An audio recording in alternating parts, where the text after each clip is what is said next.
Hello and welcome to my channel. Today I'm scrap busting. So I have this growing stock of scraps and I started to do a little bit of scrap busting in some of my previous project videos, and I looked over to the side where I just tend to toss things, and this pile has just grown just a bit too much. So I thought today is a good day to actually try to put a dent in some of these scraps. And if you watch a lot of my videos, you'll probably recognize where these scraps are left over from.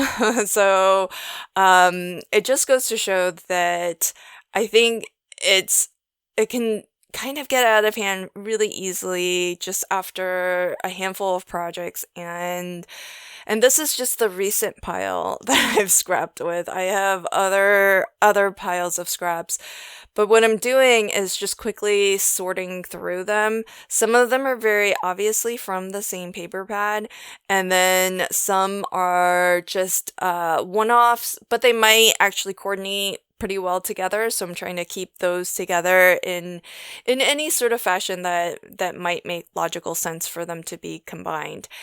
And as it turns out, I do have a lot of scraps that end up being 2 inches wide. You know, some of these panels are big enough to where I wouldn't really class them as scraps. I would just say they're leftovers. I would never consider tossing those, but some pieces are at the point where if push came to shove and it was really bothering me how big this stack was growing, I could be tempted to just recycle all of this, but we're not there yet. I'm going to try to make as many bookmarks as I can from this pile of scraps. So to start, I'm going to cut a bunch of bookmark bases. So for my base, I'm cutting these at 2 inches wide by 6.5 tall. And I don't know if bookmarks have an actual official dimension, but that's what looked good to me, and so that's what I'm going with. The cardstock that I'm starting with is 120-pound cover weight, so pretty thick, pretty heavy weight.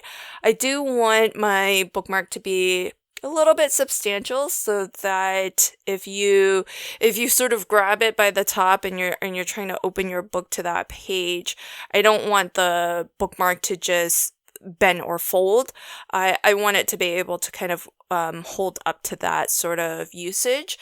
And as it turns out, the other reason why this dimension works out really well is that I was noticing I have a lot of scraps that are 2 inches wide, and that kind of makes sense because a lot of the cards that I make are actually USA 2 in size. So they measure 4.25 by 5.5, and if I'm cutting a matte layer, usually that's going to be 4 inches wide. So I think that's why I end up with a lot of these 2-inch scraps.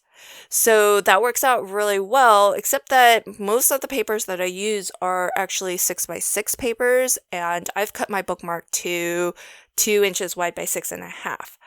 But that actually works out kind of well in the end, because then I think it makes it a little bit more interesting to kind of mix and match different papers, and that just gives me the opportunity to have a little bit of an accent border.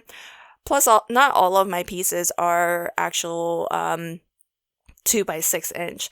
Some of them are, actually quite a few are, but I'm gonna try to sort these out, and what I've been doing is trying to combine and mix these up so that I have the elements that I think would go well on a bookmark together, and I'm just throwing them into a pile. So anytime I do anything that's sort of remotely mass production, I do try to do one step at a time across all of the items that I'm making. So for all of the bookmarks, I like to trim everything down, sort things out, and then I'll go on to the next step, which in this case is going to be to punch the top of my bookmark, and you'll see that in a moment. So that's how I approach quote, mass production. And I actually at the outset didn't know how many bookmarks I would make. I thought I was going to use these leftovers from the Mega Splash collection by Graphic 45, but those pieces are still pretty big. I would maybe class those as leftovers. I had a few scraps. And I just couldn't figure out how I would use them. I tried to combine the smaller pieces to see how I could make it work. But a lot of them were directional, and they were directional in the length ways of the bookmark, and I wasn't too sure if I've ever seen bookmarks where the design is going in that landscape orientation. So I just set those aside, and I'll do another scrap busting project with those.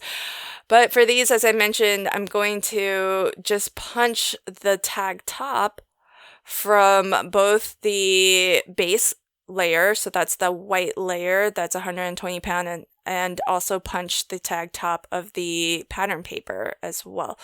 So once I get those done, I did pull out my trimmer because I'm also going to try to trim everything to 2 inches wide so that during my next step, which will be to just adhere everything together, everything will be cut to size. Maybe I'll have to do a little bit of trimming, but for the most part, it should be pretty close and pretty easy to just glue and stick. So this punch is actually kind of nice. It's one of those that is adaptive to where you can punch tag tops that are, I think it's 1.5 inches, 2 inches wide, or 2.5 inches wide. So that's kind of nice because it doesn't really matter how long your tag is. So in this case, I'm not even making a tag, I'm making a bookmark. But if you wanted to cut this shorter, you could make little gift tags. You could make tags as elements to put on your card.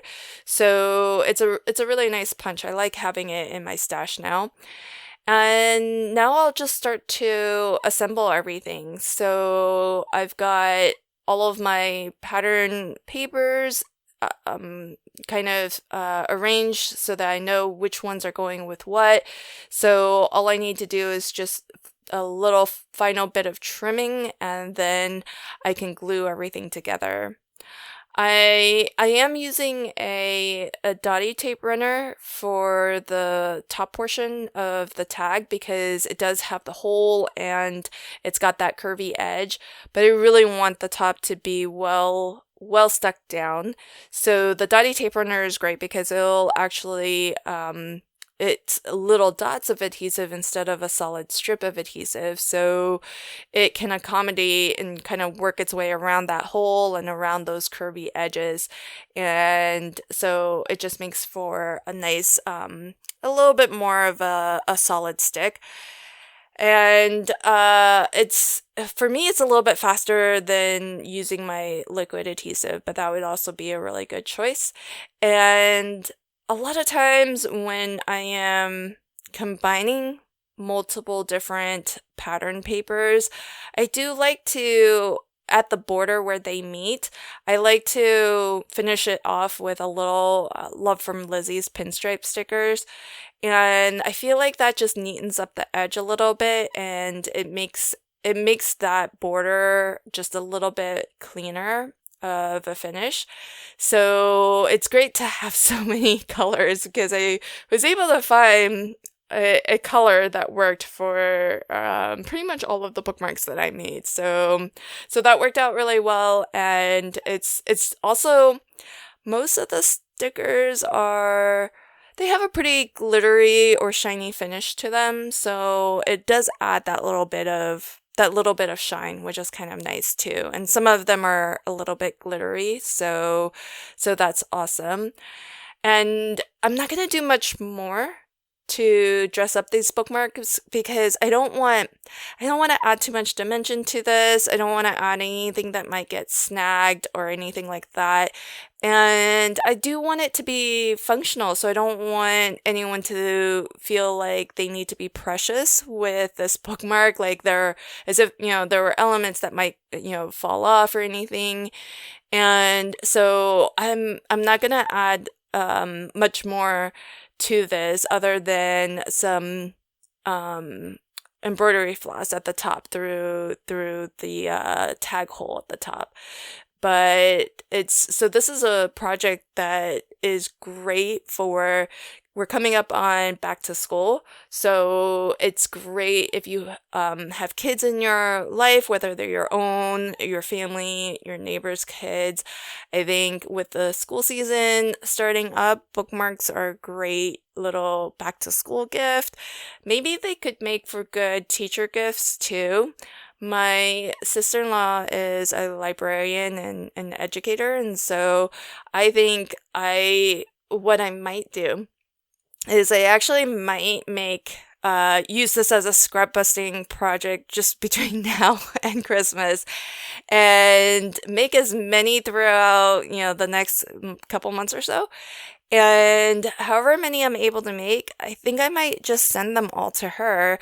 And that way, if she wants to give them away as gifts to her students, she can do that. And it'll be a nice little, a nice little gift that she can kind of have on hand whenever she needs. If somebody's, doing a good job or what have you, hopefully it's something that she can put to good use. And I'm definitely picking a couple that I really love, especially that one that is the like one of my favorite papers from the most recent Not Too Shabby Shop Box of the Month. It's the #Coffee and Books paper pad. That navy blue pattern paper is just gorgeous. I've made 2 of them that are identical, and that's mostly because I'm gonna keep one for myself. And the last finishing touch will be some embroidery floss. So I'm gonna, instead of using ribbon, I had the idea in my head to make it look a little bit more like a tassel at the top. So I've just got a ton of embroidery floss. I don't do any embroidering, and I have yet, I have all of the colors in this embroidery thread. And so what I thought I would do is just I think I ended up cutting lengths of 9 inches and 8 strands to make my little tassel. I wanted it to be nice and full for the look of it, but also just to use some of this up. I'm on a real kick of, really using my supplies, and I won't show all of them, but I'll show you the final results at the end, because I am combining a couple of different colors too, trying to match them with the pattern papers and pick up some of the different colors that are in the pattern paper. So here's a final close-up look at the bookmarks that I made, and I hope that you enjoyed this idea for scrap busting. I definitely will be doing more of it. So let me know what you think in the comments below. Thanks so much for joining me, and until next time, happy crafting and have a fabulous day. Bye.